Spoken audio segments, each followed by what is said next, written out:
including cartels, including bad practices, which we have, with the support of Parliament, I'm sure we'll be able to overcome. So I'm a team worker, I'm a hard worker, I believe in hard work and honesty, and I have the right aptitude to carry out my duty as a minister. Yeah. Thank you. I'll invite the Deputy Speaker to fire at you the first question. Okay, Honorable Wahoma, I'd like to ask you this, and because it's one of the questions that most lawyers are asking. There's been the ongoing digitization of land transactions and records to curb corruption. There's been the rollout of Ardhi Sasa, which was having a challenge, and I know that also you had the ministry's strategic plan 2023-2027. Could you tell us what you are already doing in regards to these three areas, but also what you would do, and that you feel that there's still challenges going forward if your confirmation of your nomination is made? Thank you.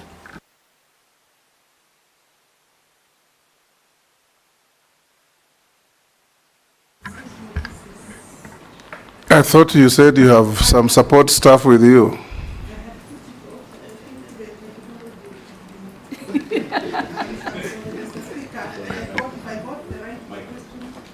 The question is what we are doing in respect of the Ardhi Sasa, the digitization and digitalization system within the ministry, the Department of Lands.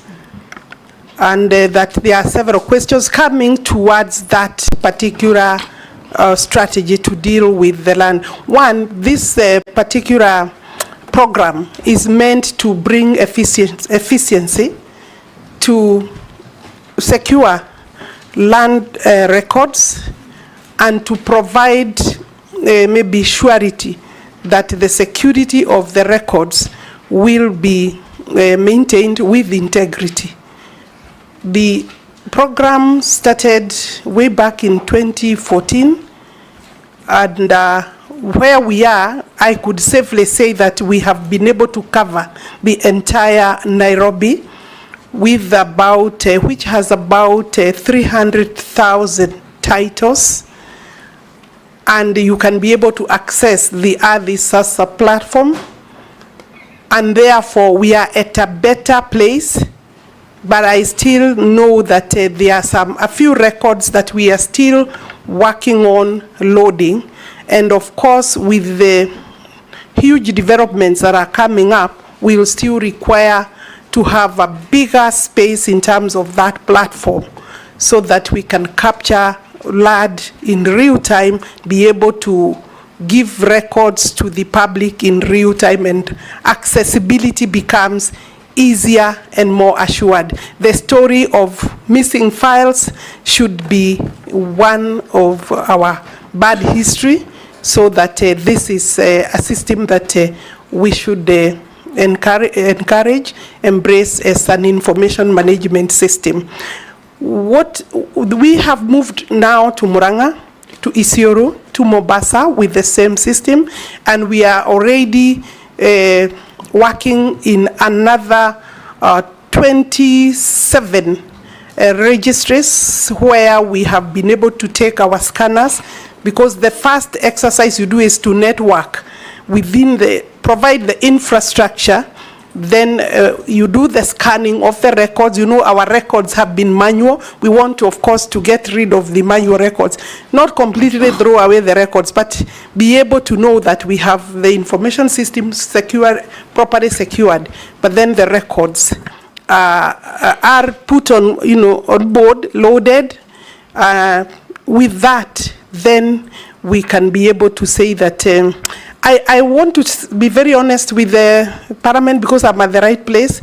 We needed a better budget, a bigger budget, to the tune of between 35 and 40 billion to be able to secure all our records under the digitization system. And of course, the country needs to be able to have fiber networking in those other places. And therefore, another maybe 5 years, we can safely be able to do this, provided that we get sufficient budget as a country to cover it. And yeah. Majority Leader. Mr. Speaker, yes, nominee.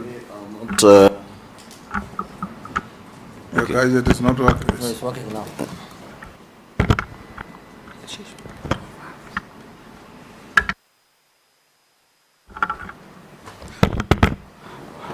Thank you. CS Nomi, I will not ask questions of if you are approved, because you have been the Cabinet Secretary for Lands for at least a year or so. And you are aware there have been very many cases of land grabbing around the country. And we've also seen you on TV on some land which was alleged to have been grabbed somewhere in Loresho. And you also know of many other cases that have been brought to your attention or the attention of your office, your former office at the Ministry of Lands, around Windsor and other areas. Cases where your ministry officials of the National Lands Commission, those from the police have been involved. I would want to hear what you would do, if approved, or what you have been doing to curb the rampant cases of land grabbing, and especially considering the recent court judgment by the Supreme Court that a title by itself is not prima facie evidence that you are the owner of, legitimate owner of land, that one needs to go beyond that face value of the title to check how that title was acquired from the initial first owner. And you're aware, many of the cases that you have been dealing with are cases where land is illegally transferred from the bona fide owners to land grabbers, and with the protection of or facilitation of officers in the Ministry of Lands and protection of other government officers, including the police, they take away people's land. What is it that you have been doing to address that, and what will you do that will now completely curb that vice? Lastly, is your engagements with the National Lands Commission. I would want to hear your firm commitment to respecting independent constitutional commissions like that of the National Lands Commission, knowing their boundaries between the work of the ministry and independent commissions like the National Lands Commission. What is your position on the role of the National Lands Commission vis-a-vis the role of the ministry that you have been working in? Thank you. Go ahead. Thank you very much, Honorable Ichung'wa, for those questions. It is true, and it should be actually a national tragedy to have the fact to have a situation where a title is not prima facie evidence, necessary prima facie evidence of ownership. When I was going through my university law course, I knew that title, and the land law that was taught is that title is sacred. The title deed is almost absolute, but it's no longer the case, because as you have rightly pointed out, we are aware of very many cases of fraud being carried out by Kenyans with the support of sometimes unscrupulous... You mean Kenyan criminals? Because not every Kenyan is carrying out fraud. Kenyan fraudsters. Yes. Kenyan fraudsters and cartels. And they are not just, when we say cartels, I want to clarify. They are powerful cartels, they are managed cartels. Some of them surprisingly have made money through those kind of fraudsters, but then maybe cleansed that money into institutions like schools, like banks, like other maybe real property investments. And they are also powerful. But of course, there are also the ordinary cartels and criminals also who don't have much money, but they are part of the whole system. And I have come across very many, and some are very sad cases, because people have, the cartels have reached a point where they don't respect the title deeds, and sadly, many times, or quite largely, the officers of the ministry have been, in numerous cases, part and parcel of procuring those kind of titles. When you look at the Land Act,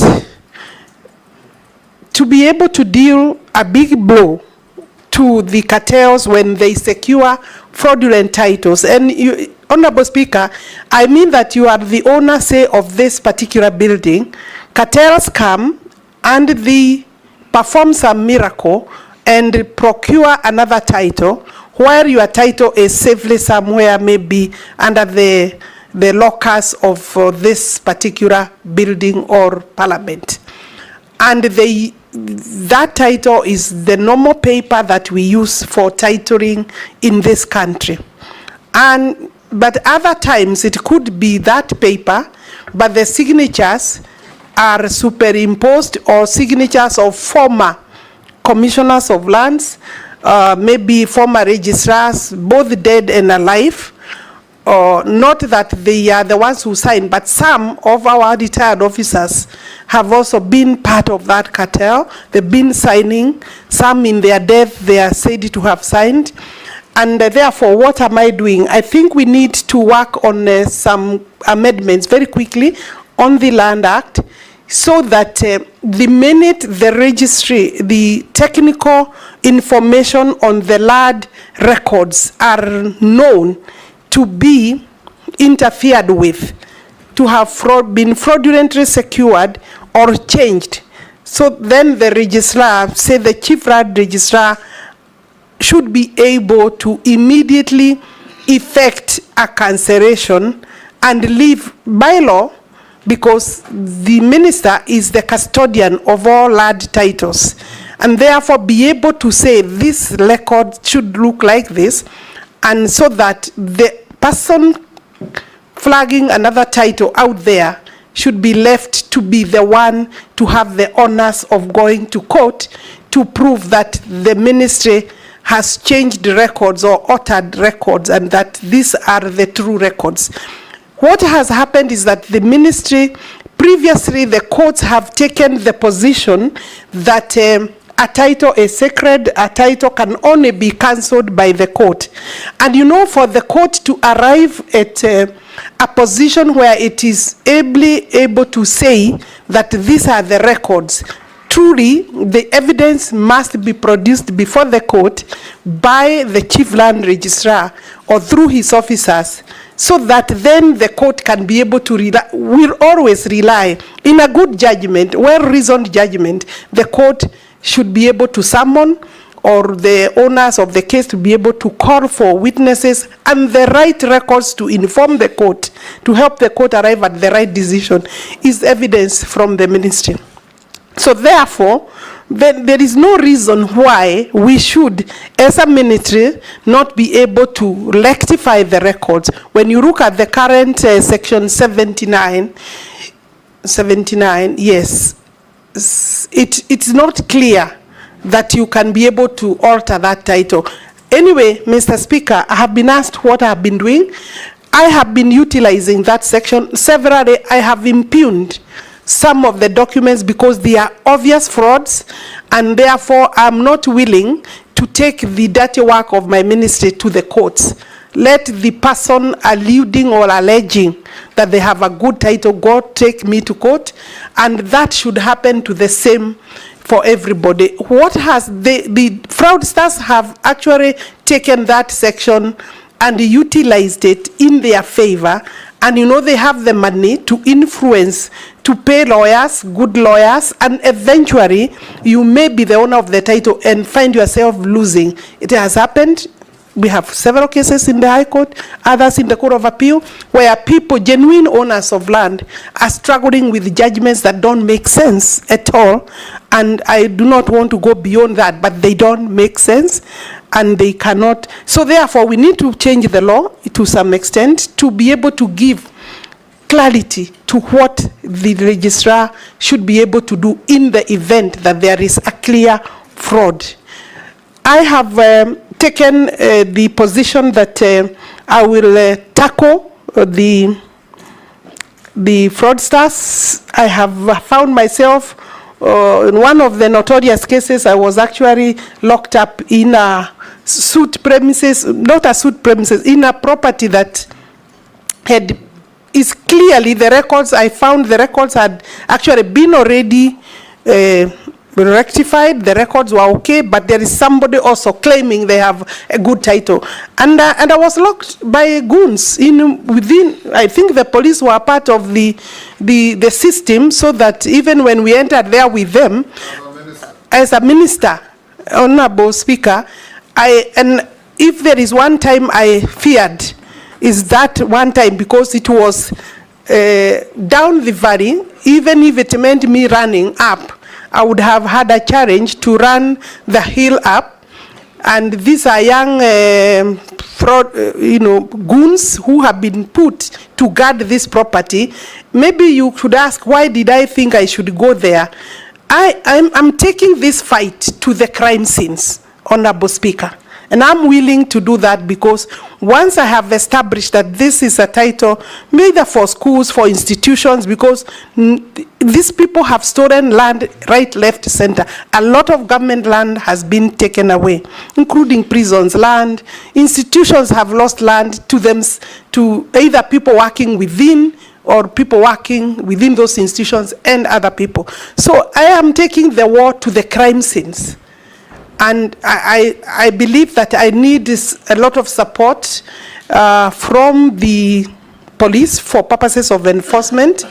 And but with the law, the answer is really dealing a big blow by use of the law, so that it is clear what we should do when we are faced with those kind of things.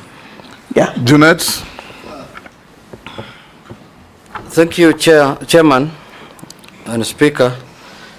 So, Mr. Chairman, my question to the nominee is, first, Madam Nominee, can you tell the committee, in the period that you were there as a Minister for Lands, you have been, as you have just put it now, you have been following up grabbed lands and lands that have been grabbed. Can you mention which public land can you say you have recovered from grabbers as of now? And secondly, whether it was necessary for you to go to that scene, what necessitated you going to that place? Because how many land can you visit if, as a minister, to go and that is a security issue, that is an enforcement issue. But more importantly, there was a bill that was authored from the ministry, the Lands Amendment Act, that was withdrawn by the majority leader. And you wanted to take the powers of the National Land Commission completely. What necessitated that? What was the reason behind why you wanted to usurp the powers of the Independent Commission? And lastly, the issue of disappearance of files in the Ministry of Land still exists. Kenyans go to the Ministry of Land, RD House, they can't find their files.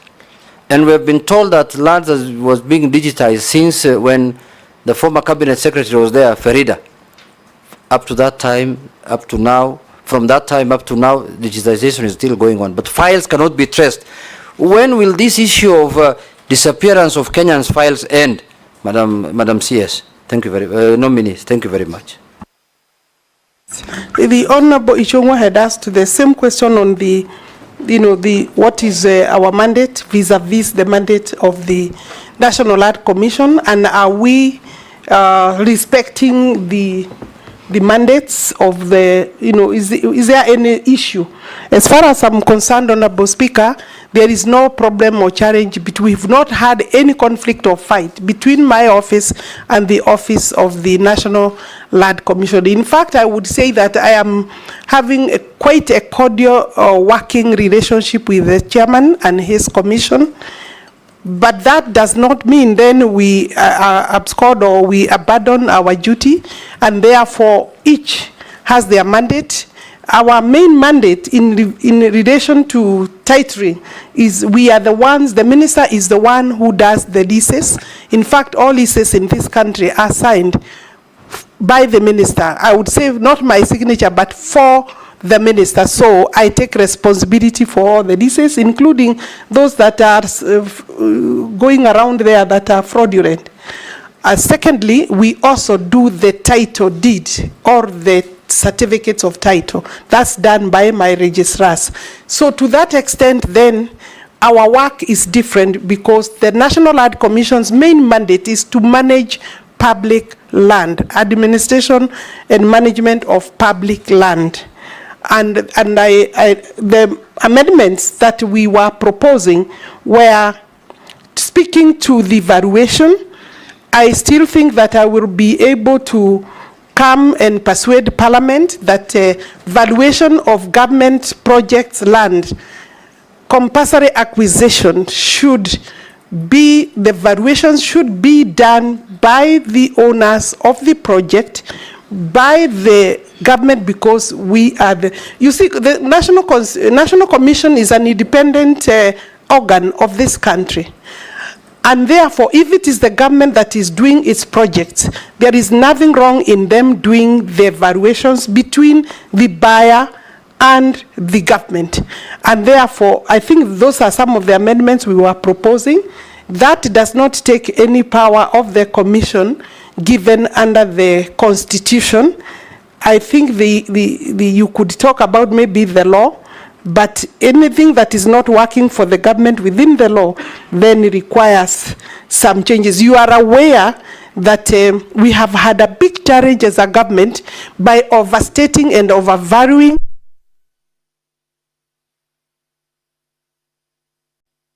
you may not be able to confirm in terms of the valuations, the integrity and the authority of that valuation. The chief government valuer is under my ministry, and therefore that is something we've been in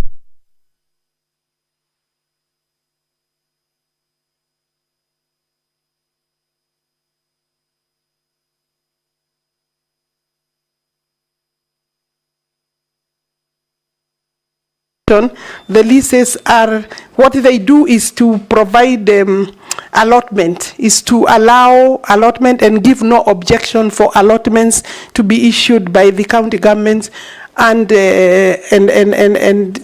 therefore ensuring that public land is granted to only those who deserve to be granted the public land. And we have no dispute in respect of allotments of land between ourselves and the national government.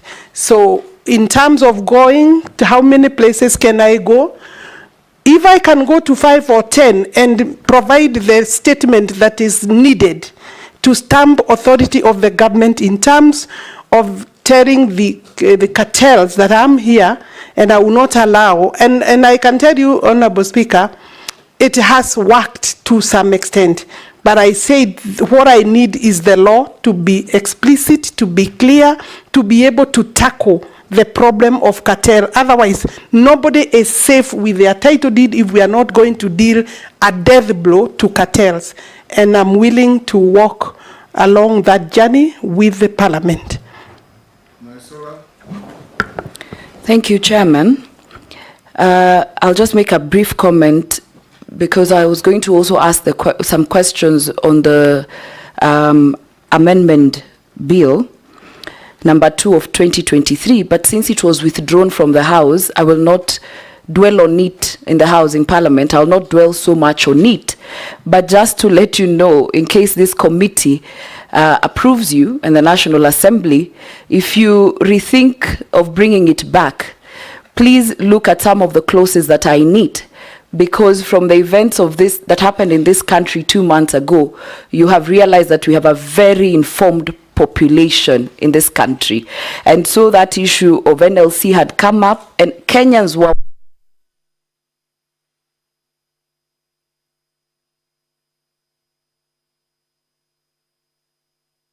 with issues of land, and you know how land is emotive. The second thing that was on it that Kenyans raised was the issue of inserting a new clause which will force freehold land owners, property owners who enjoy free ownership for perpetuity and can use the land for any purposes, to pay land rate. You know, that was just a comment since it has been withdrawn. So to my question, one, who is a cartel? Every CS nominee talks of a cartel. I want you to explain to this committee your definition of cartel. The second question is the whole issue of the housing levy. By April 2024, the government had collected in excess of Kenya shillings 34 billion. How many houses can you confidently say have been constructed and completed as we speak? And lastly, with the Finance Act having been declared unconstitutional, I think yesterday, do you understand its import on the housing project, and what next if this committee then finds you suitable to hold that office? Thank you. We'll take another. Nelson? Thank you, Honorable Speaker. Mine is actually very brief. Affordable housing is one of the key pillars of Kenya Kwanza administration. In fact, the President has been many times quoted as saying it was a deliberate way of creating employment. I want to ask you, Honorable nominee, how many young people have been employed by this program? And number two, do you think this program is sustainable, and is it working? Go ahead.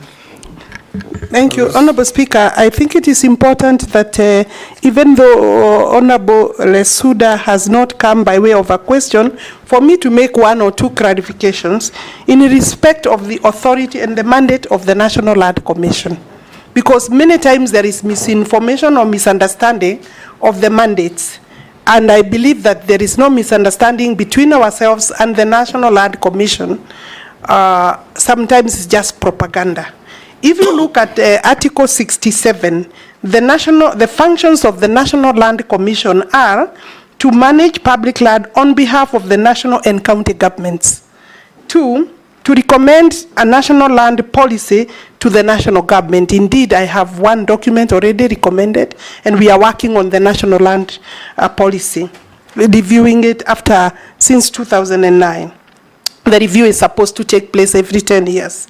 Then to conduct research related to land and use of natural resources and make recommendations to appropriate authorities. To initiate investigations on its own motion, that's regarding complaints, historical injustice, and all that. And then finally, then there is to encourage the application of traditional dispute resolution mechanisms to assess tax on land and premiums on immovable property in any area designated by the law. And to monitor and have oversight responsibilities over land use planning. So I believe that the bill, one of the bills was Honorable Leader of Majorities, and the other one was my bill. There was the very sticky issue that was floating around, which was actually an incorrect position, that we had planned to change freehold title to leasehold titles. One, it is practically not possible within the law for me sitting as a minister or any of my officers to change land tenure from one regime to the other, meaning from leasehold, freehold to leasehold. But with the application and consent of the owner, it is possible. So there was no provision that we had brought to do that. What raised maybe concern is the proposal to levy some charge or some fee on freehold ownership within our cities. Let me clarify again. The levy that we had proposed in the bill that was withdrawn was levy on freehold land within cities. So far, by the description of cities under the Urban Areas and Cities Act, we have Nairobi, Mombasa, Kisumu, Nakuru, and Eldoret is soon coming on board because it has been approved. So 5 cities. But the... Chair, sorry to interrupt the CS, but because you are House of Records, and she has mentioned a bill that I have sponsored, which what she has said is not accurate. The bill that I had sponsored initially is what then became the Owen Bayer bill, amending the National Lands Commission Act on Section 14 and 15 of the National Lands Commission Act to vest powers to the NLC Act. What Honorable Lesuda was asking is regarding the bill of the Land Amendment Bill number 2 of 2023, which I withdrew, which came from which was our bill, yes. And the issue she has raised is the issue of rates on freehold land. And in the bill again, it was not clear whether it was in cities. It is actually the Committee on Lands of the National Assembly that in their report proposed that you limit that to cities. So I think is good. Yeah, the process was ongoing. I agree and I accept. What came from the ministry is not what you are saying. The bill was ours, but there were many proposals to amend even that bill. And so far, maybe the argument is, I'm making this for clarification, that there was no proposal for rates because rates are not payable to the national government or the Ministry of Lands. Rates are payable to the county governments, and they are doing their own review of rates.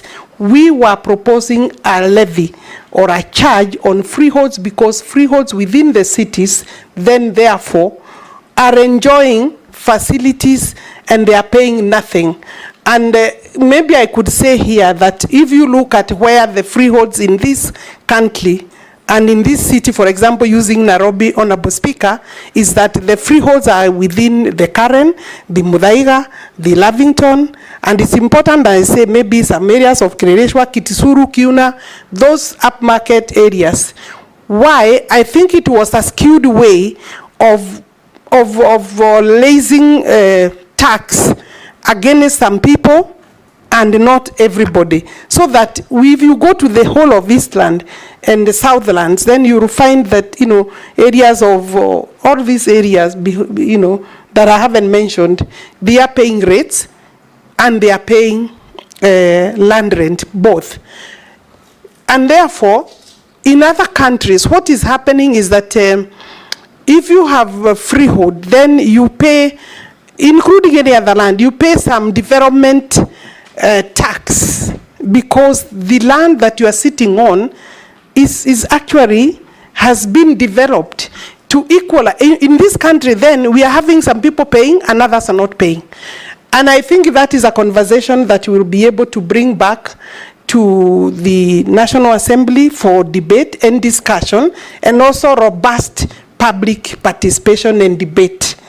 And I don't think there is nothing wrong in saying that, but we must understand that in other jurisdictions, what is happening is that there is payment of, you know, against charge against land where developments have come and they were not there before, because anyway, these developments must be funded by either the land or by a taxpayer.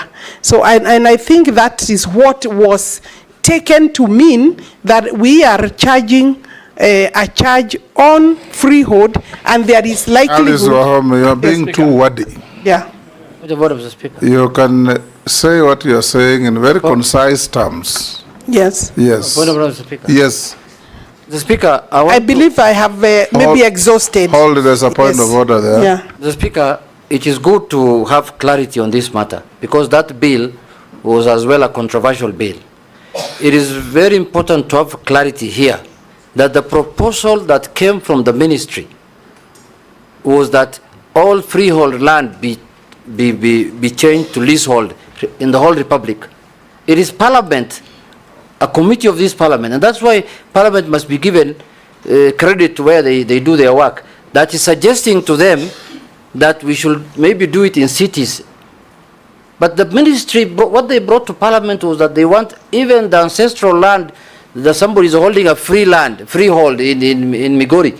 They wanted to change it to leasehold. For what? She should tell us why. What was informing that? Instead of now hiding under Parliament. Alice, why? The provision was saying that the minister will be able to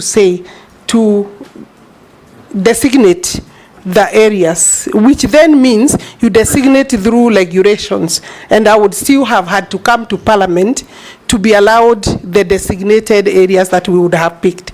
So, and therefore, the proposal by Parliament, I commend. I think it helped and it improved the provision. Mole? Thank you, Chair, and I'm sorry I didn't want to interrupt. You have interrupted, just go on. Chair, we are in a vetting process, and the leader of majority and the leader of minority have stated the actual position, but the nominee, she's trying to run away from the reality. The reality is that the bill which came to the House exactly wanted to levy even the ancestral land in this country.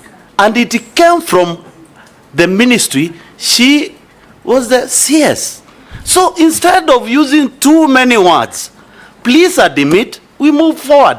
Because at the end of the day, Kenyans could not accept your proposal. And it came from you. It did not come from the House of Parliament. Speaker. It did not come from Speaker. Kenyans. It came from your office. Yes, sure. Yes, Alice. Speaker, I said that the proposal had indicated that the minister will designate areas where the levy will be. It was not blanket, because it is not possible to collect. Point of order, it is not Chair. possible to collect Point of levy order. Point of in order. the Point of entire order. country. Mr. Speaker, Yes. that is true. But why do you want to subject a land that is in Bungoma or Migori for a minister who's sitting in Nairobi to designate whether it will be a freehold or a leasehold? Why do you want to do that? Just say it was wrong to do that, and now you are rectifying, you are agreeing with Parliament for that issue to become a city's issue. Just and we move on, Madam C. You are a former member of Parliament here. I think order, the Chair. clarity I have made, I have even Chair. given credit to Parliament, but I have said that it is Parliament that was going to give me permission to say where to levy the. Yes. Point of order, Okay. a brief one. Yes, Mr. yes, Naisula. Thank you, Speaker. And I just want to put it to the nominee, and from what the majority leader had said to another nominee here, that one of the challenges of the cabinet that was there before is communication. Because Kenyans are not understanding what you want to do. When they raise questions, it is said to be propaganda, but now we have confirmed here today that it is actually the truth. And so I think moving forward, if you're confirmed, and the last thing also is when there is public participation and Kenyans have an issue with a clause or with a matter in a bill, it should be discussed thoroughly and given the view of those because the bill could be good, everything else could be good, and we have one contentious issue. Could we exhaust it? Because I can assure you, after what happened in Parliament, these parliamentarians will not be a rubber stamp anymore to any issue that will be contentious, Madam Nominee. So that is all I wanted to do, so that we could make progress. Yeah, thank you. I would hate a parliament that is a rubber stamp. It's of no use to anybody, even themselves. But, and I agree with you, this bill had not even gone to second reading, where the debate was going to happen. And during debate, the proposals for amendments would obviously, by the House, I think the subject was still. We'll make progress. Alice, what the members are telling you, yes, is that a bill came from your ministry with these contentious proposals to the House. When it was picked up and spread like wildfire, the ministry maintained a conspiracy of silence. instead of coming up to say, it was our bill, we withdraw it so that you quell the fire, you said nothing. But that is, let's move on. Posing? Thank you, Speaker. I think there is need for better communication. Yes. I agree with you throughout the entire government, Yes. including my former ministry. Yes, Honourable even Speaker, His yes. Excellency the President has said, lamented, that one of the weaknesses in the government is poor communication. You are doing good things which nobody knows. And when you do bad ones, you don't own up. Questions on housing levy. Okay. Yes, Order, Speaker. We proceed thank to you, the Speaker. housing levy question. Order. I was asked by Honorable Koech how many people or youth we have employed under the affordable housing levy program. I want to confirm that in our records we have about 106,000 youth, both men and women, and I want to add here that most of them are youthful, below 35, and we ensure also that we include women because we have women who have the skills and artisan skills. Yes. youth has no gender. It's just youth, men and women. Sometimes when you say a man, it is said it is also a woman, but until you say it is both male and female, then Yes. there is a problem. So thank you, Honorable Speaker, but I would say the youth, it can be youth, women and youth, or youth Yes. men. Yes, so we have ensured that gender is also observed in terms of those who are working and benefiting. Is it sustainable? It will be sustainable if we are able to continue with the housing, affordable housing levy.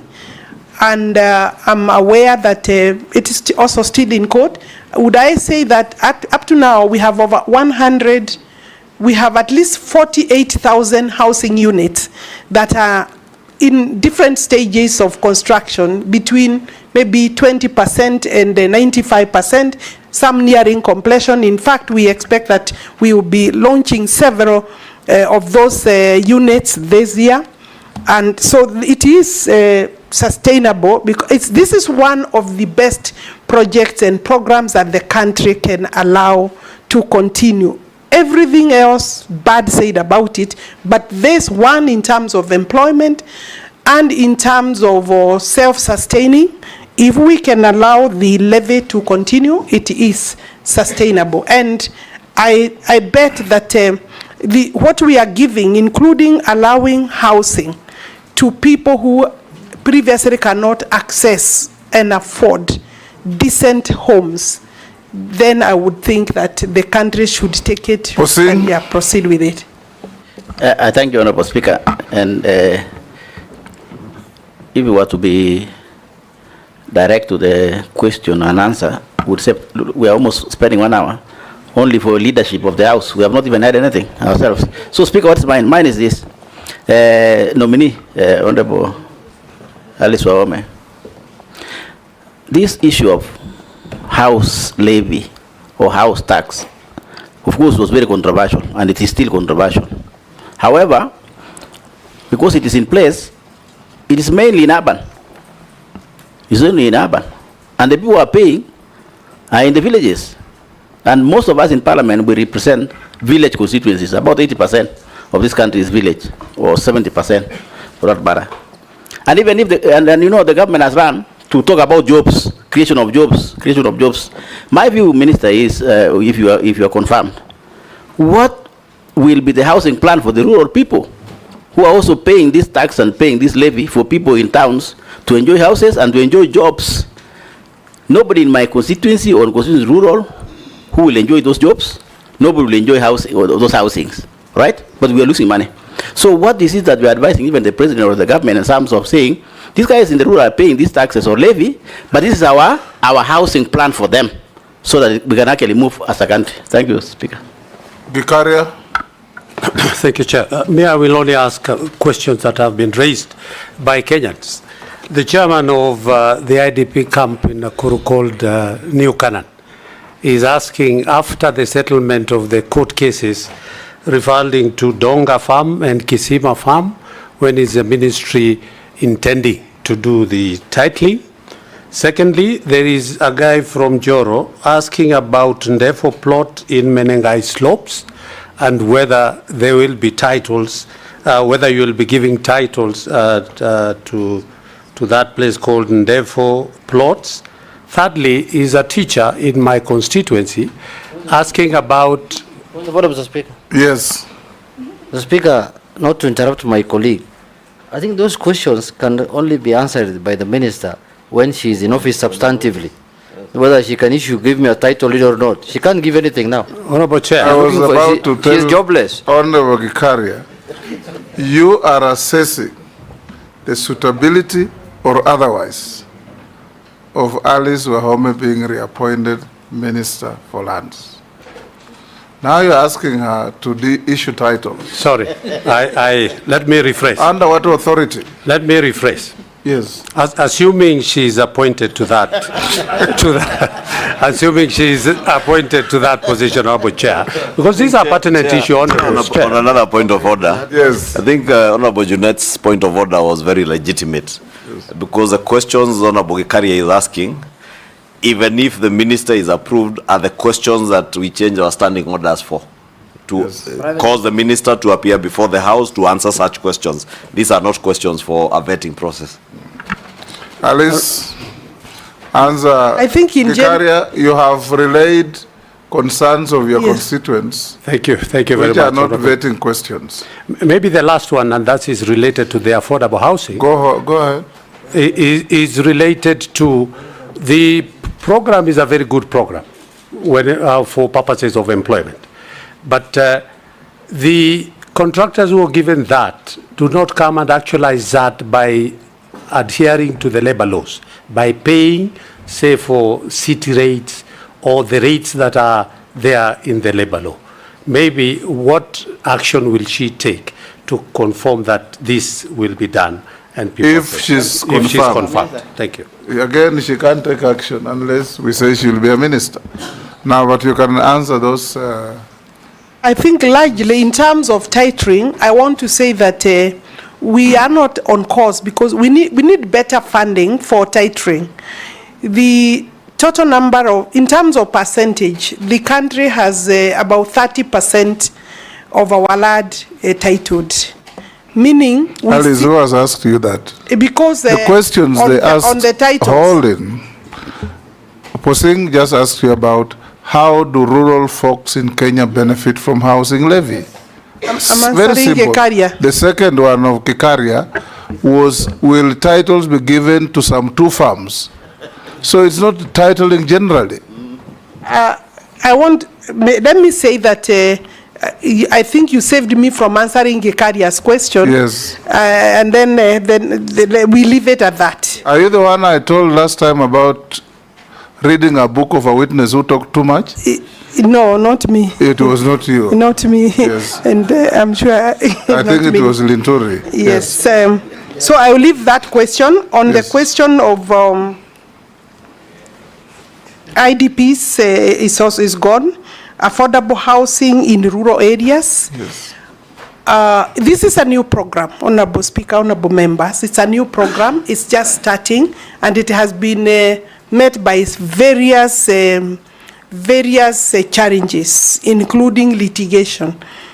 I believe even the rural folk are entitled to decent housing. I see the program moving there going forward. Mary Emase.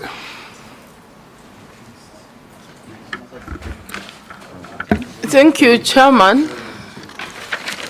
I had 2 questions, but one of them has been, I think, prosecuted well. It was on the proposed levy on land. Very good. But I would want to say, Chairman, that there is need to improve the communication in terms of public participation. Probably going forward, we need to change the law so that members are involved in doing public participation with the people we represent, so that we disseminate the information and then bring our feedback. But Chair, I want to ask on collapsed buildings. there are reported incidences of collapsed buildings across the country, which have resulted in injuries and loss of lives and property. Oversight of the construction industry falls under the ambit of the State Department of Public Works. So my question is, what has been done to address these cases and to avoid future incidences? In your view, are these measures sufficient in resolving the issue? Alice? It is true the regulatory authority, that is NCA, has the mandate in terms of ensuring that only people who are qualified are contractors. But the problem is not just about contractors. I think the problem is deeper. We have people taking shortcuts, and some people also, we need to work collaboration with the county governments, because some of the buildings coming up do not even have plans, so that even the issue of the National Construction Authority or enforcement should start at a further place at the county level. And I think that we need to do our work better. We need to strengthen the Public Works Department, Honorable Speaker, and ensure that in terms of national work, both the national work and the private work, because most of the buildings that collapse are public. But also Kenyans need to work better and ensure that they do their buildings using professionals. There is a lot of shortcut in that regard, so that the Kenyans should be also their own watchmen. I mean, the government cannot be everywhere. I think government is doing its best, but Kenyans must also start building with integrity, meaning applying the law and the regulations. Daud? Thank you, Mr. Speaker. I just want to comment on one thing before I ask you a question. From your CV, you have said you are a member of parliament from 2022 to 2027. So does it mean you were not a minister? I know you were elected until 2027, but you had to resign to? No, it's in her CV, that's what I'm saying. So you need to correct your CV. I will look at that, because it was only 2022. Let me ask you my question now. Adjudication mistakes on land are normally sometimes done at the lands office, and it costs people to rectify those mistakes in acreage or size or whatever, about 18,000 shillings to rectify. And not just that, you have to pay, initially you had to pay 150 or 300 or 500. That charge has now gone to 3,000 shillings. And there was no public participation when you increased the charge from 300 to 3,000 shillings. Somebody has got 10 parcels of land under adjudication, has to pay 30,000. That's even before you factor in other costs. That is one question. The second question, what is your take on the Dungu Land Commission lands, which were cancelled, which there is a report regarding the same? The last one is regarding affordable housing. You have talked about it, and my colleagues have talked about it. And there were grand launches by His Excellency the President, who has nominated you to that ministry again. But unfortunately, those housing were just launched and they have not taken off. And like Honorable Aisuda has said, there are 24 billion in that account. So what is that money doing if it is not being used? And those lands are, those housing projects are just stationary. Thank you, Mr. Speaker. If you allow me another one, but I think. Ferdinand, take two.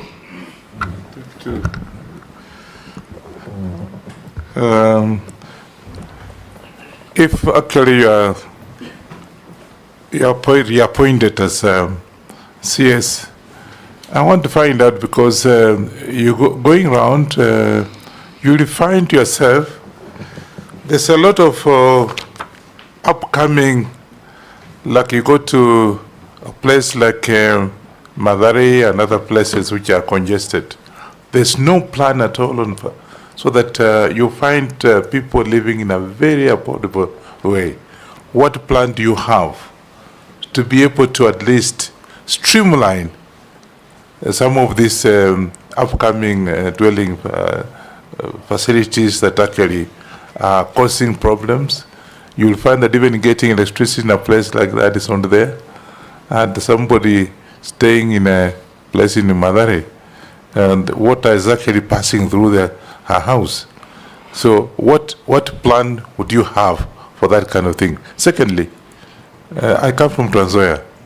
This affordable housing scheme, have you actually ignored Trans Nzoia? Or what is happening when it's supposed to be countrywide projects that's supposed to help people in areas that Trans Nzoia, where people actually also need those affordable housing? Alice?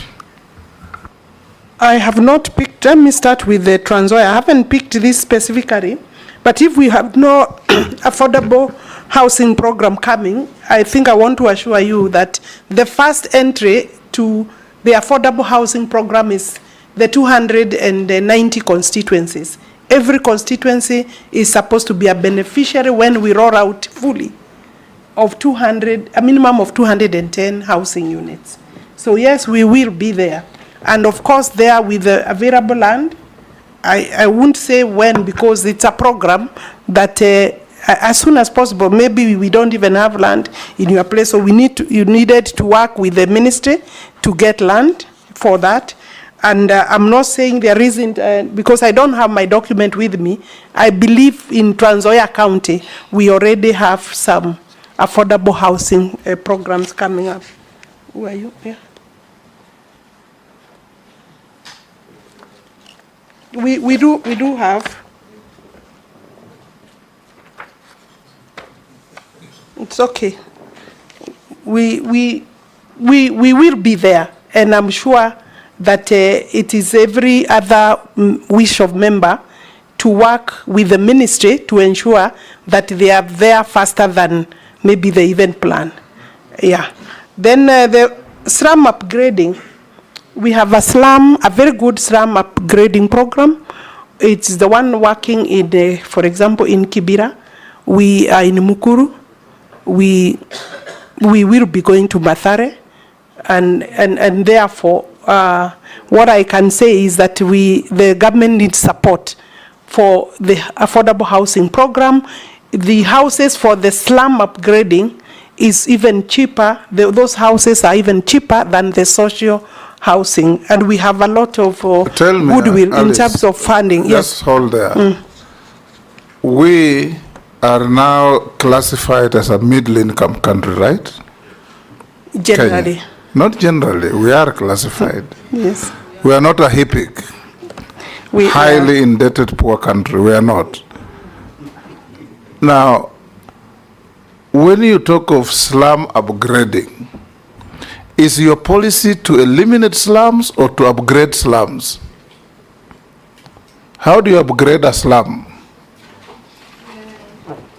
That could be the terminology that we are using, but basically, you know, we are providing the necessary infrastructure, water, ensuring that the necessary facilities, including electricity, connectivity, and is available, and roads. And the program is well funded by the UN, the European Union, World Bank, and also AFD. So I think that the question is, why are we talking of slum upgrading instead of slum eradication? Maybe that is something we can think about and change the name. No, I think if I have understood her well, Speaker, she's saying they want to make slums habitable.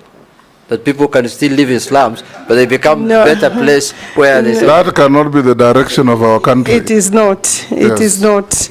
It is basically, once we work, we eliminate the slum. So possibly we need to change the wording of that program, the title. I think, thank you, Mr. Speaker. Let's begin by saying maybe that concept of slum upgrading is not our concept. Yes. The financiers, you've talked about them. Yes. Those are the people who brought that terminology, because you build for me nice things up country and a slum upgrading, and it's a misnomer. Two questions. The first one is on housing levy. We are interested in this because we are told we have actually collected lots of money through those levies, and there was a report in the papers that the PS had actually invested the money on treasury bonds. That sounded a little bit odd, but you may need to confirm whether indeed we do have that surplus, and that is the route we are taking, while at the same time, His Excellency the President has taken another route of saying, instead of just affordable housing for people to buy, we will now put up hostels in institutions, which I think is a very good program that would go side by side with the affordable housing. On land, again, if you are confirmed, we have experienced the president going around the country and interacting with the people. They come up to him to say, we do not have title deeds and we need those title deeds.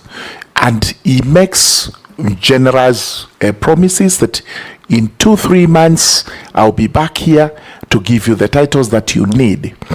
As the person responsible for policy, are there policies in place where you can actually carry out those premises without having to embarrass the head of state, so that those down there do not say he gave false promises, etc., etc. You're able to carry out to the letter when the promise is made, it's actually executed.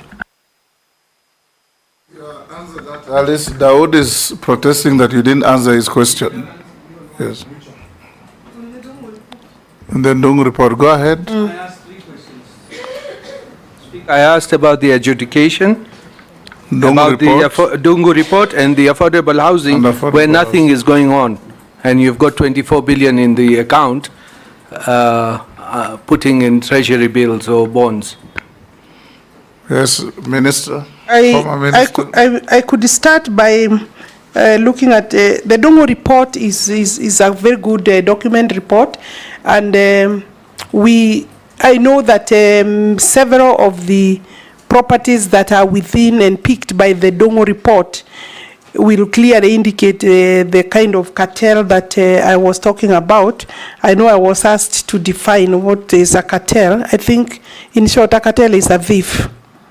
It's a thief for land. The Dungu report is a lot of, I don't have the figures, but some of the land recovered has been recovered through the EACC, because we have institutions, some we have had to go to court through EACC, and it is work in progress. The report is still live. That's what I would say. Affordable housing, everybody wants affordable housing, but there is also recognition that there has been a lot of disruption on this particular program, both by cases and therefore implementation, and that's why we had some money not able to implement immediately, because when you have also cases going on, you need first to understand where you are. And it is not that there is surplus. We have also already procured for all that money you are talking about. What happened, Honorable Speaker, is that the last financial year, 2023-2024, we had a balance that was not utilized because payments had not been done to the tune of about 38 billion shillings. And it would be reckless to hold money into a general account without investing it, even if it's short term. So it's not that it's being invested because there is no work. We have 106,000 housing units. Right now we are releasing the newly procured ones, over 55,000, and therefore I want to confirm that that money is already taken up, plus of course unexpected maybe annual income through the levy of about 63 billion shillings if the Kenya revenue does its work properly, and I think that is the amount we expect, so per year. about 63 to 65 billion shillings. So the 38 is part of the budget that we presented and will all be spent in this year. So Dawu, I want to encourage you. I believe that I'm here to seek support also for my suitability, and when that happens, then if that happens, I think on my part I should say if that happens, then we should be looking at. Meru is a beneficiary of some of our affordable housing. We've come there with the president, so maybe we have not reached your constituency. No, Speaker, they have launched with His Excellency, put the stone. Your question but is that we have not not moved started. even one way, and they've got the money in the account while she was the minister. That's why I'm not saying if she's confirmed. While she was the minister, it has not moved.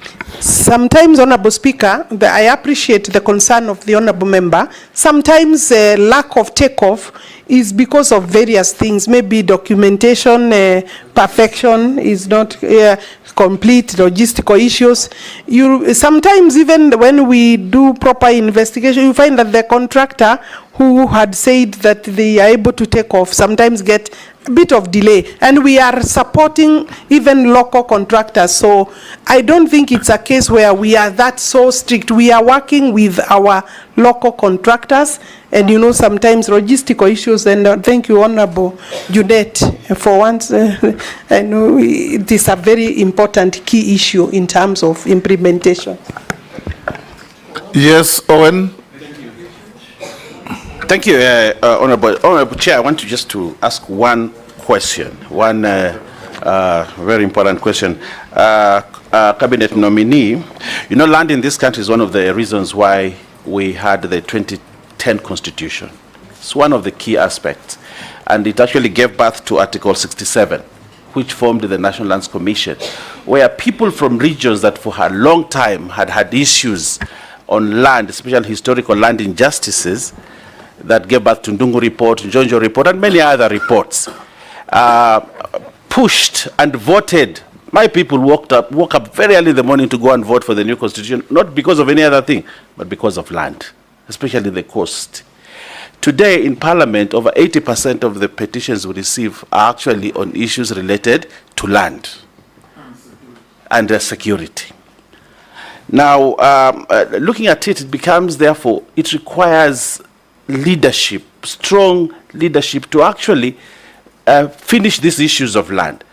But the National Lands Commission, I don't want to belabor the issue of National Lands Commission because you've answered many questions, is one of the key planks in resolving the issues of land. People knew there was a ministry, but then they set up the National Lands Commission so that they can solve the problems.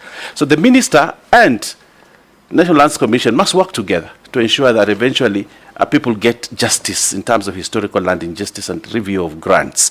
Nominee, I am reliably informed that since you became CS, you have never had a meeting with the board, the National Lands Commission, a formal meeting to actually sit and discuss issues and give leadership in the sector. And I think this is bringing issues as we move forward. But, Honorable Speaker, what I would like to say this.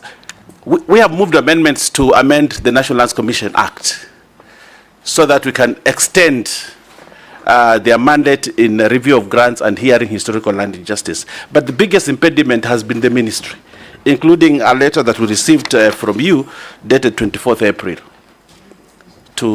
which is signed by you, that there are certain issues.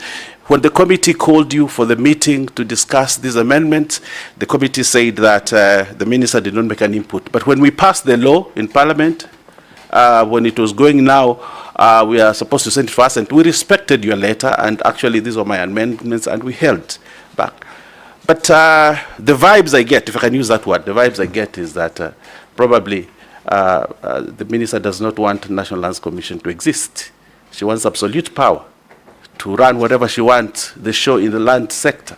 And they're making a speech. Can I ask a question? So my question is, do you still believe that we should not review the law, especially section 14 and 15 of the National Lands Commission, to give them power to review grants and to hear historical injustice? Do you still believe we should not review that and deny the National Lands Commission the power, or you have changed your mind about it? In those many words, he's asking, are you hosile to the National Land Commission? And have you ever met them since you became minister? Maybe I will Formally. repeat first that I don't know where your information is coming from, Honorable Member, but I said that I enjoy cordial relationship with Otachi Garrison, the chairman, and his commission. That is one. We have not had any conflict, either by exchange of letter or by verbal exchange. So the source you have could be a very biased or an incorrect source. I am working with them. Remember, they are also an independent commission, and their mandate, they must also not encroach on the mandate of the executive, because their mandate is very clear in the Constitution, and I have no personal interest or ministerial interest or executive interest to encroach on their mandate. But they must also remember there is also the clear mandate they have, and we have. I have met them, Honorable Chair, in various meetings, formal meetings.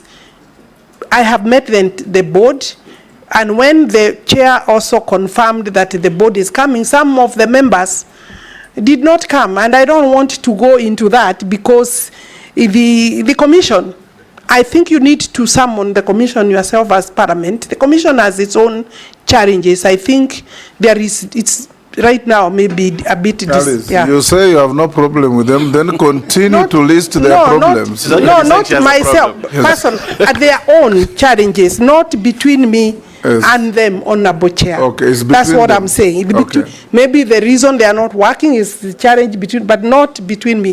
They have handed over during a formal meeting the national land policy, because as their mandate, they recommend to the ministry the national land policy. We have had a whole morning meeting, the entire board led by their chairman. So, and the chairman also paid a courtesy call. We have had other mini meetings for various things with the chair and any other commission that has an issue to deal with at the ministry level. So, I'm okay. Your Speaker. What is your take on microphone? Amendment of Section 14 I think my and 15. take would be the take of everybody else. I mean, I work for the country. If those provisions, that particular maybe amendment you are talking about, if it is subjected to public participation and debate and other stakeholders and it goes through, then I wouldn't be the one who would hold it. But I don't want to sit here and say that it's okay, because it may not be okay for many other stakeholders. Thank you, Mr. Speaker. Honorable Alice Wahoma, this Ministry of Lands has been cited as corrupt from time immemorial, and the issue of, even when you watch news, many times you find people have been, kicked out of their houses because of the issue of fake titles, which you've addressed very well, I must say, because you've said you have a way of dealing with the fraudsters. Even if they have to go to court, let them go to court. But my question is, what action do you propose to take if you are approved on the staff of the ministry that are clearly in many instances involved in the same fraud? Because you've given us a direction on what you do with the fraudsters outside, but what about the staff? Because those ones are your staff. And secondly, when Kenya Kwanza came into office, there was the promise that the issue of evictions and demolitions of people's homes would be a thing of the past. You saw over 10,000 people kicked out of their homes in Mavoko, and that still continues to happen. In fact, recently, I think some people are kicked out of some estates within the city of Nairobi, and compensation given was definitely not enough, and part of it never even got to the registered owners. How do you, has the policy changed? And if so, how do you, what do you want to tell those Kenyans that have such issues and are concerned? Let's take, we're going this way? No, we're coming that way. Amisi? Speaker, for starting where I am. Speaker, I've been quietly listening to these proceedings. I may not be a happy person because I expected, we vetted the nominee before us 2 years or so ago, and she has served in various portfolios. I expected a progress report, sort of success stories from where we posted her. But I can just see a lot of verbosity on this and this land issue. This land issue, Speaker, it affects even the public offices. If you look at the audit report of parastatus and the government agencies, 90% of the audit is just on land, either ownership, one entity taking another one to court, one parastato, and it consumes a humongous amount of money between legal fees and accounting fees and surveying fees.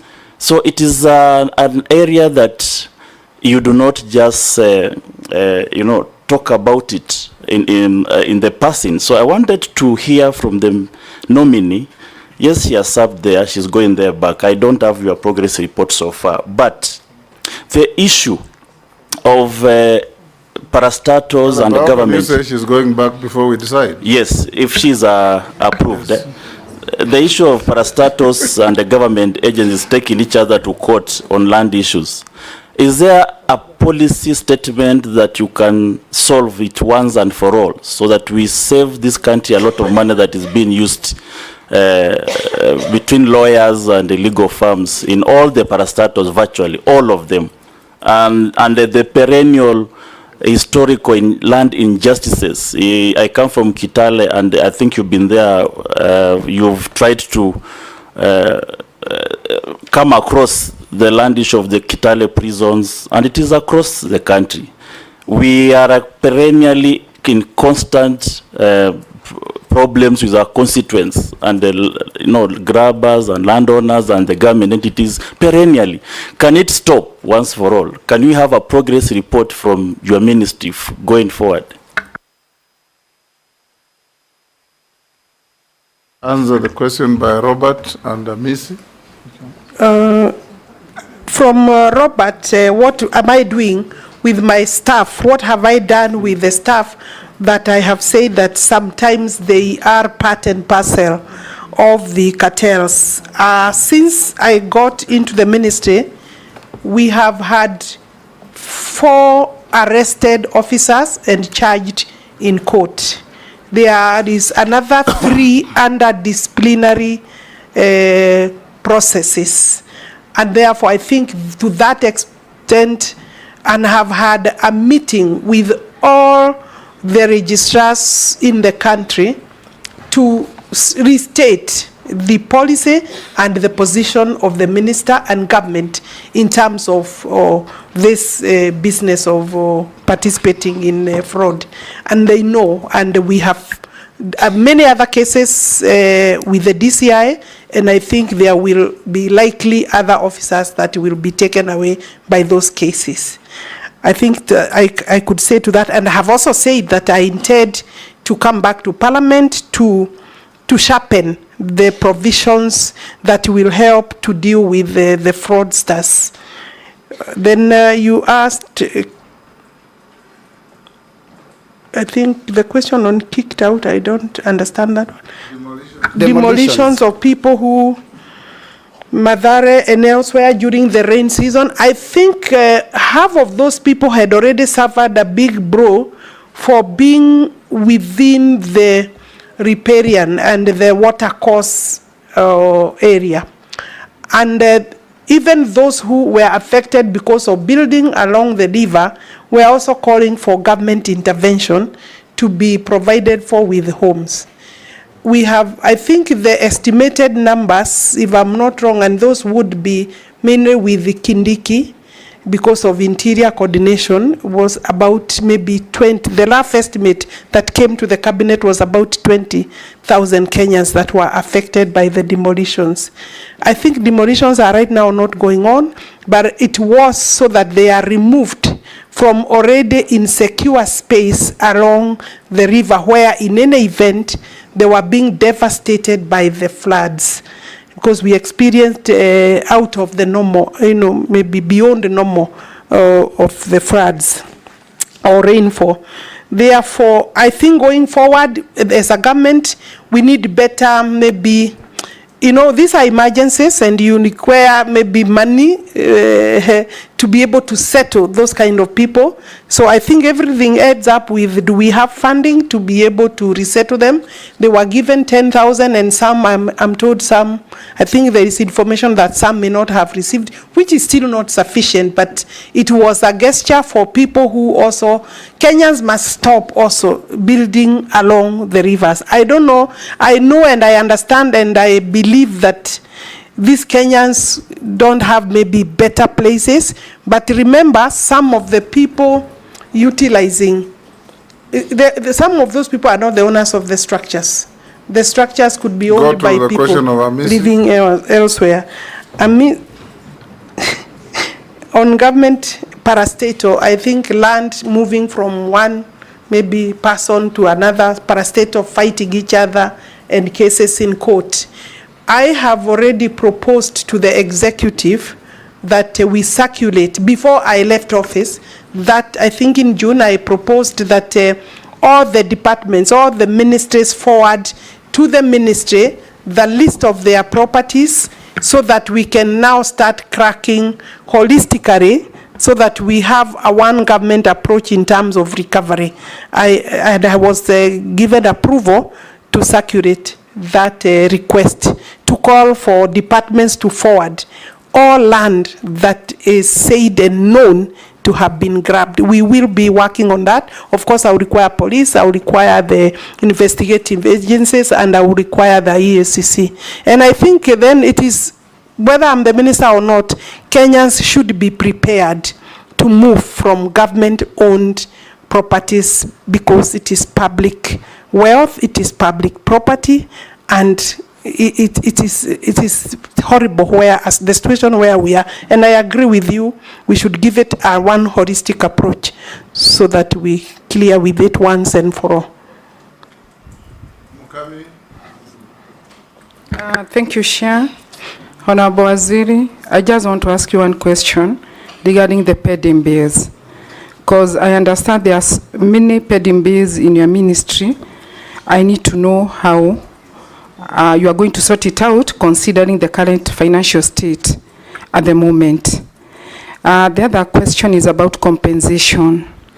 There are many Kenyans who have given their ad to the government, and they've been waiting for their money, and it's like it's taking too long. Thank you. Ms. Mbogo. Asante sana mwenyekiti, nitauliza maswala mawili, swala la kwanza kwa lugha ya Kiswahili na swala la pili kwa lugha ya Kiingereza. Swala langu la kwanza, Mheshimiwa Wahome, ambaye umekuwa waziri katika hii wizara kwa muda mfupi, ningependa kujua mikakati ambayo utaweka katika wizara yako na kupitia serikali kuu ya Kenya Kwanza ya kuhakikisha ya kwamba Wakenya wengi ambao wamejenga kwa miaka nenda miaka rudi katika zile ardhi ambazo zilikuwa zinaitwa GL ama government land, na zile ardhi ambazo kuna absentee landlord, yani wale wamiliki hawajulikani na hawako, na pia wale ambao wamejenga katika ardhi za wale wamiliki ambao walipatiwa ile tunaita grants ama zabuni, rubuni, na watu kama hao hawajafika katika sehemu hizo na wala hawajulikani, kwa sababu kihistoria wakati wa nyuma kulikuwa na siasa zile ambazo mtawala akiingia anaweza kupatia marafiki grant ya mashamba katika sehemu tofauti tofauti, na jambo hili limefanyika sana katika sehemu ya Bonde la Ufa na sehemu ya Pwani. So ni mikakati gani ambayo serikali kupitia wizara yako itafanya ndio tatizo hili la mashamba liwe historia, isiwe kila wakati wa siasa, wakati wa kampeni Wakenya bado wanauliza maswali yale kwa yale? Na niweze pia kuweza kukubaliana na Mheshimiwa Owen wakati aliposema ya kwamba kuna tashwishi ya kwamba huenda pengine wewe, na hiyo ni hisia yangu, ukirudi katika wizara hino utaweza kuendelea kuhujumu tume ya ardhi, kwa sababu wakati mmoja ulikataa kuongeza muda wa kushughulikia mambo ya historia za mashamba. Na tatizo hili ni tatizo nyeti katika bonde la Ufa, katika pwani na Kenya kwa jumla. Kwa hivyo hivi sasa umesema ya kwamba mambo yatakuwa tofauti, tunataka tuone ya kuwa tofauti, kwa sababu tatizo hili bado liko, hatujaona ya kwamba kama tumefaidika katika mambo ya dhulma za kihistoria za mashamba. Swali langu la Kiingereza, what specific timeline? The Kiswahili version was just a speech. Now ask the question. Mwenyekiti, hilo ni swali na nafikiri Mheshimiwa Wahome ameelewa hilo swali nilivyoliuliza. My second question, Honorable Chairman, what specific timeline did you establish when you are the Cabinet Secretary for the Ministry of Land for the completion of digitization of land records across all the counties? How many counties right now they have those digitized land records? What is your roadmap? Many times we have been putting some allocation in terms of this program of digitization of land records. So what are you telling? What is the status right now? We want to hear, because we know this is the only way where we can avoid some cartels, we can avoid some corruption and so many other anomalies. Thank you, Honorable Chairman. Thank you. Sharia, we can take Sharia as well. Thank you, Honorable Chairman. I think you're teaching us something new of saying no chairs. And Mheshimiwa Wahome, significant parts of the country are formerly trust lands and fall under the Community Lands Act. It's public knowledge that the community land legal regime remains not fully operationalized, and if granted, has not been regime not fully operationalized. If confirmed, what possible solutions do you propose? I thank you, Honorable Chair. Can you answer those, Alice? Chair, from Honorable Shurie, trust lands, it is true, this most of this is what we call as community land. We have the Community Land Act 2016, and the Community Land Act is operational. We are registering community lands everywhere in the country, but it is a slow process because the communities, the members of those communities must sit and agree, prepare inventory, and it's not an easy process, because also we have seen that leadership sometimes within the communities is infiltrated by politics, but the preparation of the inventories is quite a tedious task, because every member is supposed to agree and sign, and then have that inventory forwarded by the office of the governor under the law, so that then you can start the process of registering. But we are on course in terms of various counties, and I believe we need the support, in fact, of elected leadership to expedite those processes as a government. Then Mheshimiwa Mishi is asking, I believe what she's asking me is a policy issue, and in terms of absentee landlord and people who have moved and become squatters on people's lands. We are in the process, Mr. Speaker, of finalizing the national land policy. It is a matter that should squarely be captured there, so that as a country we agree what to do. But also we must not encourage, there is a lot of criminality in some of the people in terms of moving to people's land and becoming professional squatters. Those must be discouraged, but there are also genuine squatters that the country and the government need to work with and work on, that require sometimes the government to raise budget to purchase those parcels where the squatters are, and then do a land settlement in terms of the squatters. So the program in terms of land settlement is ongoing, is a program of the government. We need more funding for that. The government needs more funding to deal with that, Honorable Mishi. But I agree with you, there is a lot of this problem in terms of absentee landlord. Let's have policy, and the policy will be brought to Parliament, and the input of Parliament would be very critical in terms of handling those. Then I think extension. Honorable Bayer, you accuse me of maybe being the person rejecting. I hope, Honorable Member, you haven't been given the wrong card in respect of my activities in terms. This particular, the Commission has not come to me officially or formally to say they want to extend. And in any case, the term of the Commission in terms of historical land injustices was limited by the statute, not by the minister. Opening that would require an amendment, but also we must, and I, as a minister who has served, we must caution the country that we cannot have historical injustices for land perpetually. We need to be very careful, and also if we open, we must limit that to a certain period, because we are talking about historical, not current. Any other current injustices can be done within our courts of law. We talk about historical, and that's why there was a time limit. Is your, sorry, Honorable Speaker, I think there was a question on the digitization. No, not yet. There was a question on digitization, where we are. I had said earlier, we've done Nairobi, Mombasa, we are ongoing. Isiolo is more or less complete. In another 1 month, we'll finish with Isiolo. Murang'a is basically on board. Then we've gone to Machakos. We have 27 counties that we are working with currently. And I wouldn't be able to say specifically.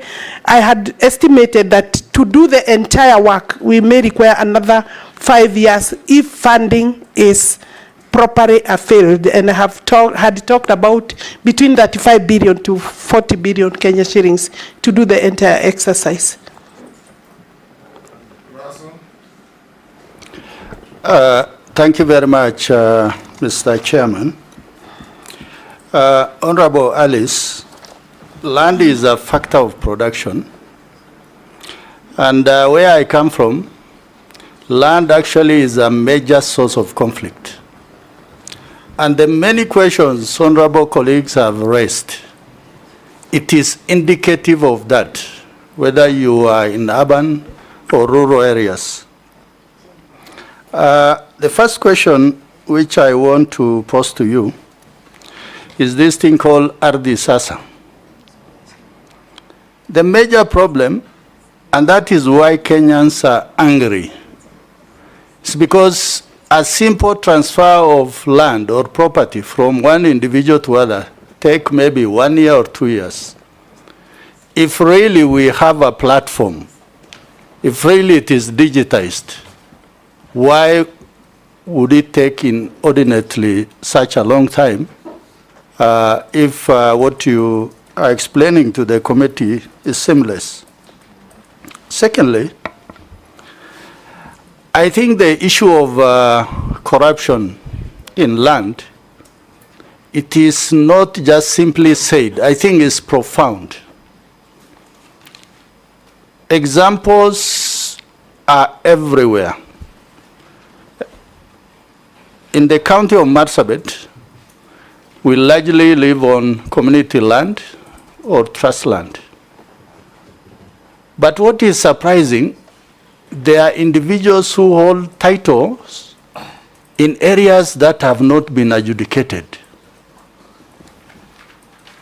And when they go to the ground, they are told, show us the extent of this land, and they cannot. So what is simply happening is those individuals who are involved in titling are the ones who actually are illegally issuing illegal title deeds.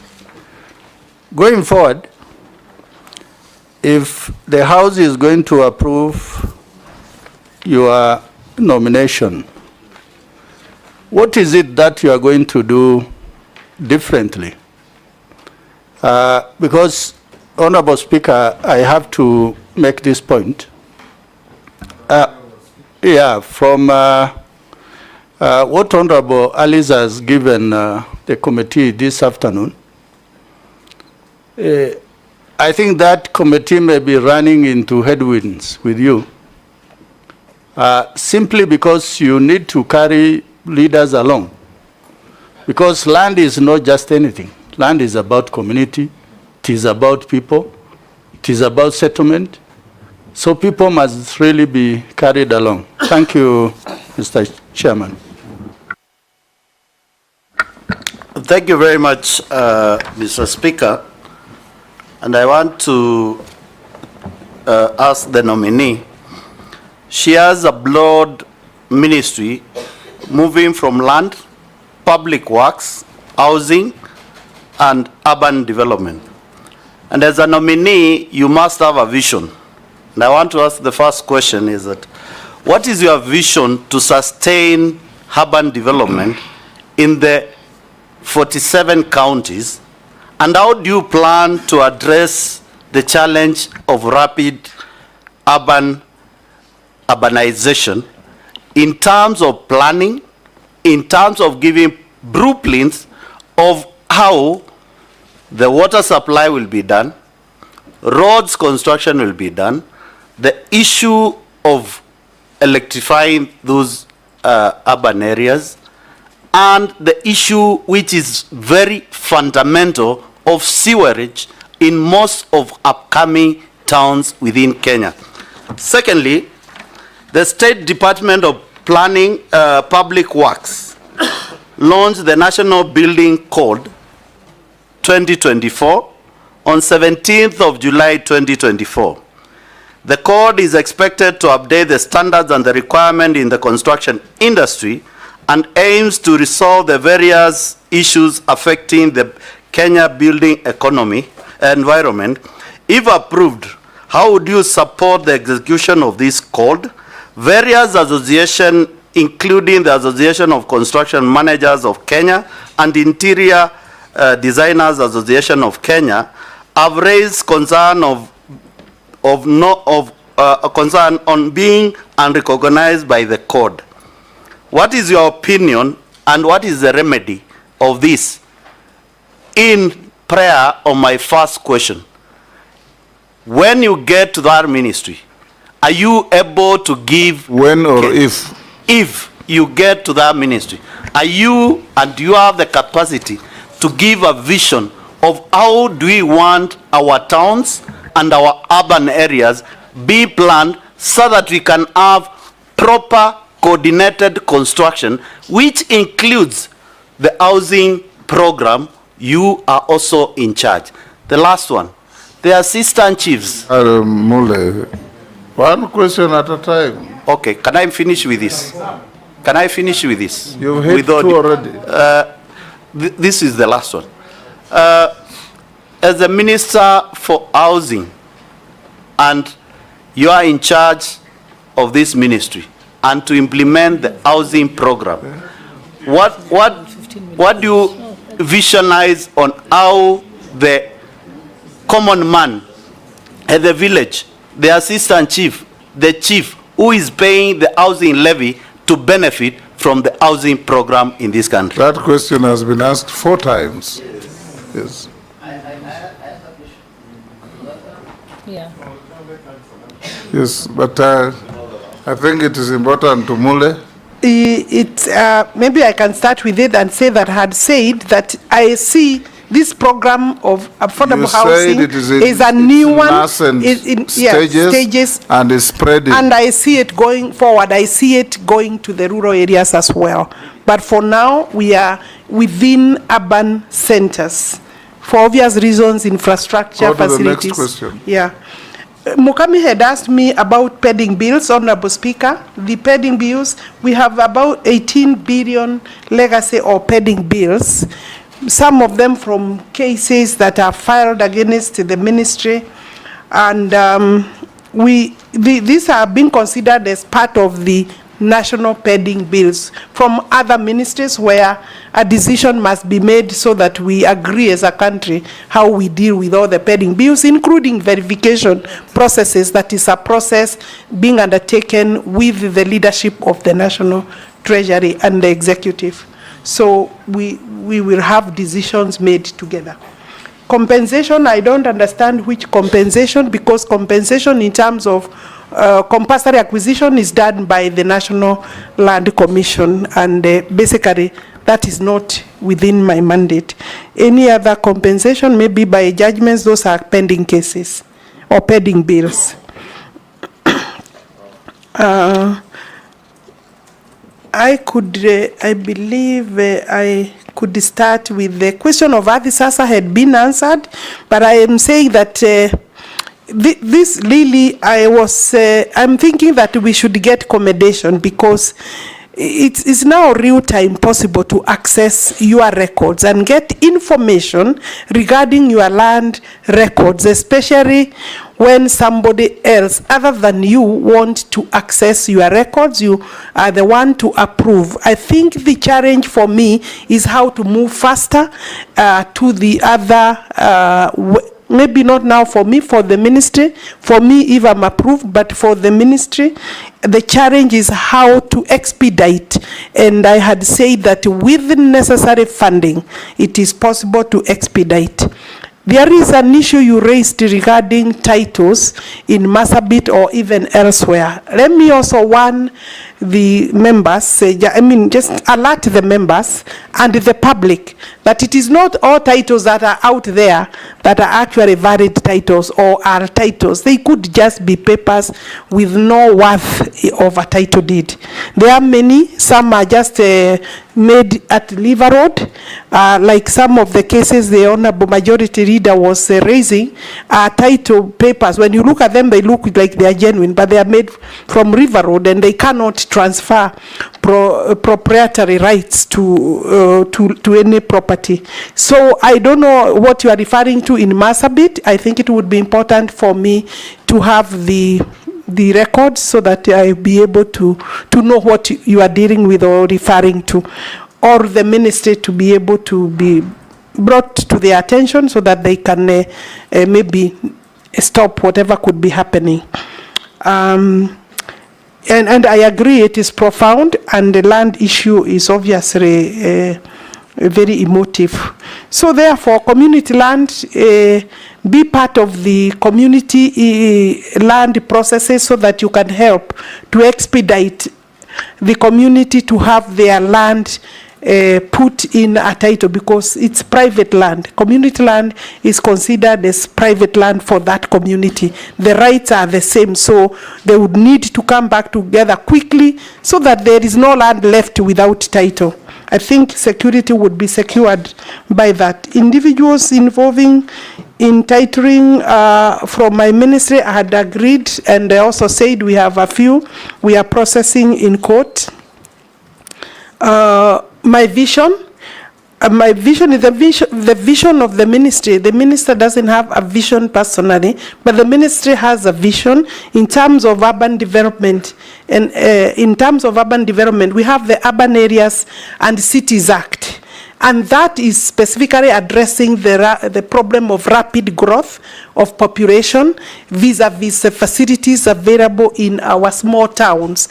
And that's why the KUSIP, that is Kenya Informal Settlement Program, and Kenya Support Program for the urban areas has been developed, which of course is basically focusing on the facilities we have in all the towns, small and big, so that the planning becomes a condition, proper planning, PDP preparations, and all those physical planning for the land use and for the development use are part of the conditions for accessing the funding under those programs. So in my view, if you ask me what is the vision, those programs are for between, they are 5 years program, but looking forward, We need very elaborate cooperation between the county governments, because you know they are the ones in charge of the planning at the county level, including survey work, so that then it is possible to have properly planned towns now before they become fully congested. My ministry, with the leadership of the Directorate of Physical Planning, former ministry, I beg your pardon, Mr. Speaker, has sufficient capacity to be able, and of course we can always increase capacity as a government, to be able to guide the county governments, and they always draw back for purposes of planning, and they seek support from us.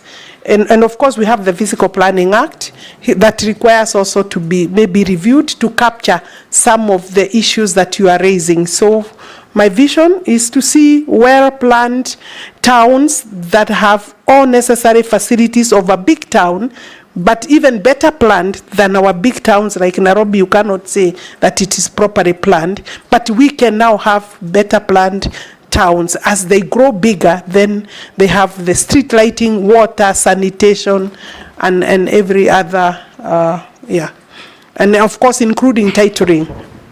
Thank you, Alice. Yeah. Alice, let me ask you one or two questions. Under Schedule 4 of the Constitution, the distribution of functions between the national government and county governments, you have the responsibility for housing policy and the general principles of land planning and the coordination of planning by the counties. For the period you have been minister in this docket, have you ever had a meeting with county governments to discuss the issue and coordination of planning by those counties? I ask this because if you look around the country, we have completely misstepped, so to speak, in our planning and land use activities. Anybody with the land touching on any road just wakes up and builds a shop. In the old days, if you look at all the urban areas and markets, they were designated, meaning it is possible to easily provide security and amenities such as water and everything else. What have you done, and if you are confirmed, what do you plan to do to effect this constitutional responsibility? Honorable Chair, it is not the easiest to actually work with county governments, you know, and for government, national government has been having its own challenges in terms of intergovernmental relationships. On my part, I haven't had a meeting with the county governments as a whole, but we have worked with different county governments or governors in terms of their planning, and they have brought their planning documentation to the ministry, and for sometimes for even for support in terms of that planning, and ensuring that it meets the thresholds that are required.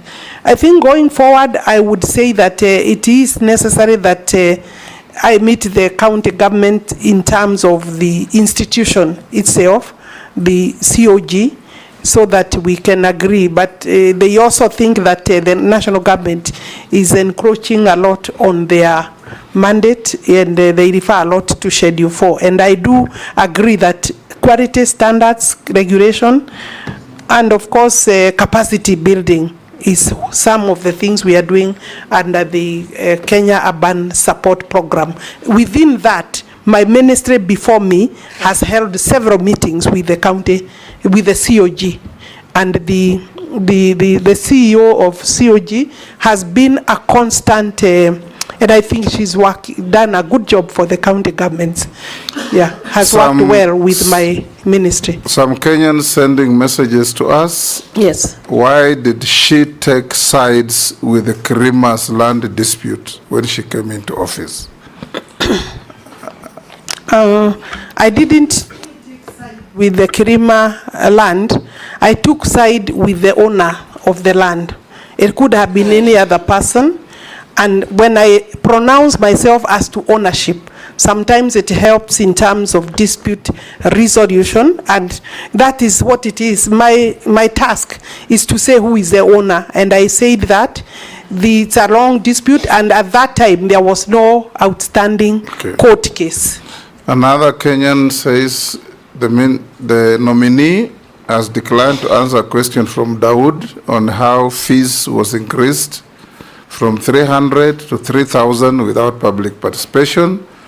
Another one says implementation, this is actually a member of parliament called Donald Watch, that you've ignored the implementation of decisions of the House of Parliament on matters that have been brought to your attention following decisions in the House.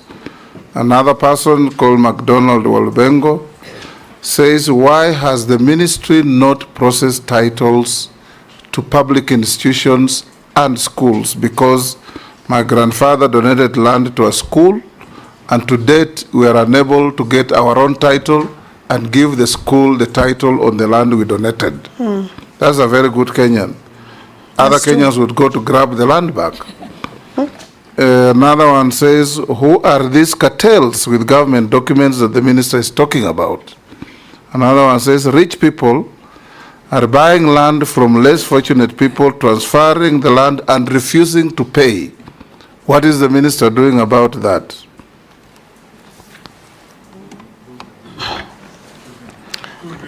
Those are comments from Kenyans. I think for schools, it's an important, very important question. Is the one of the school. Yes, we have titled over 14,000, going to 15,000 title deeds for schools. I actually, Alice, know of a school. Yes.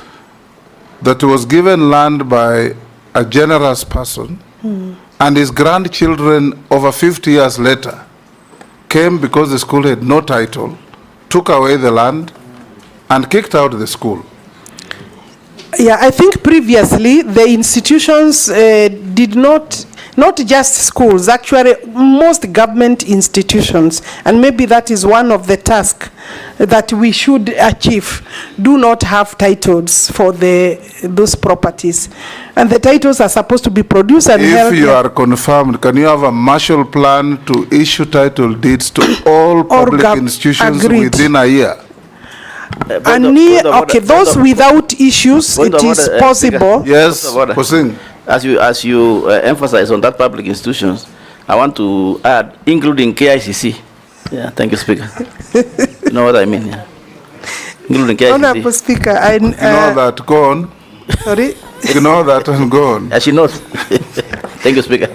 Honorable Speaker, let me clarify on schools. We have over close to 15,000 schools that we have under our program. There is a program for titling of school titles, you know, and we have covered close to 15,000. The total is about 31,000. So I think we are on course. Possibly we need to expedite in terms of that. A few have disputes about 1,500, but the balance we are working on, a balance of another maybe 14,000. Uruoch says, I have ignored the House of Parliament. I am not aware of any area that I have ignored. Maybe it has not been brought to my attention. And should I be approved, I would want to engage him personally or get him to. Yeah, I know him. I don't know what he's referring to.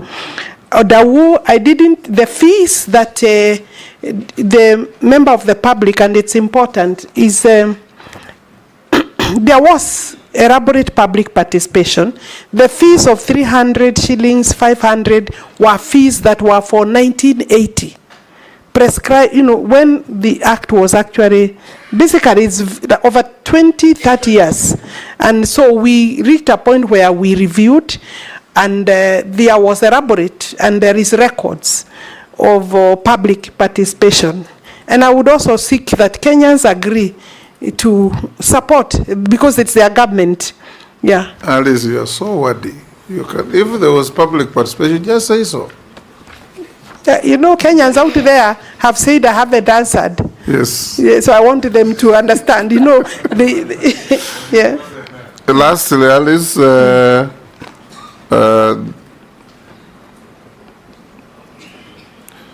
Do you hold any position in a political party? Not at all. Not at all.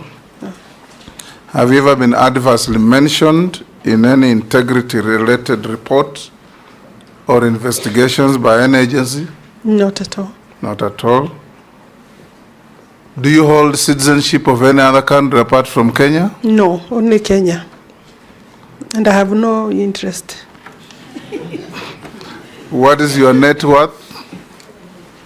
I think that one I need to be my net worth is What did you tell us? About, where is that document? It's about 300, net worth is about 300. You don't know your wealth of head? No, not of, it's mine and my husband. So maybe what?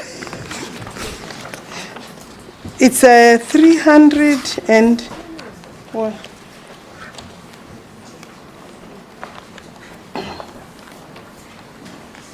$327,650,000. How much were you worth when we last vetted you? I was worth slightly less. When you vetted me, Mr. Speaker, last time, I was worth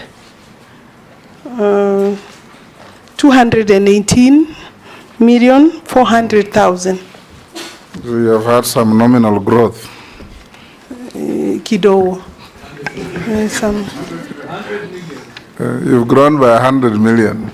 I have grown in those 2 years. Yes. Yes.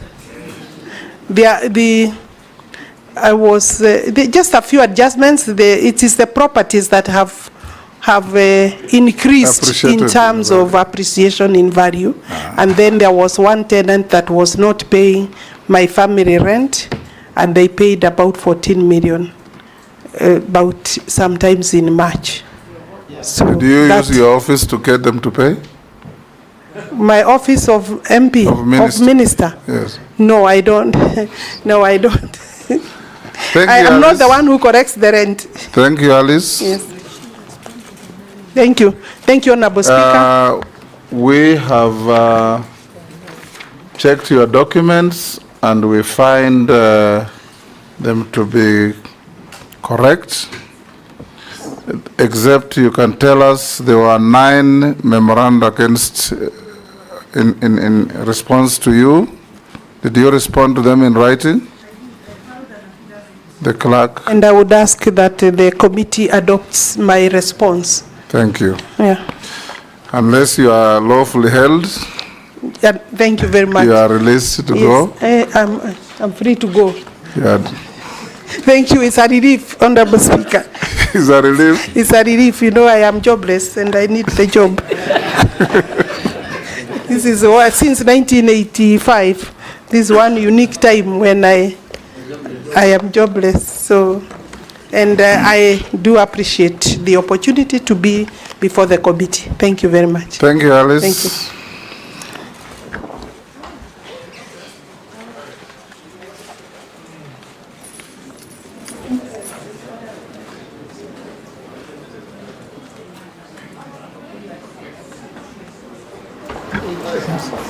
Members, I give you a 20-minute lunch break.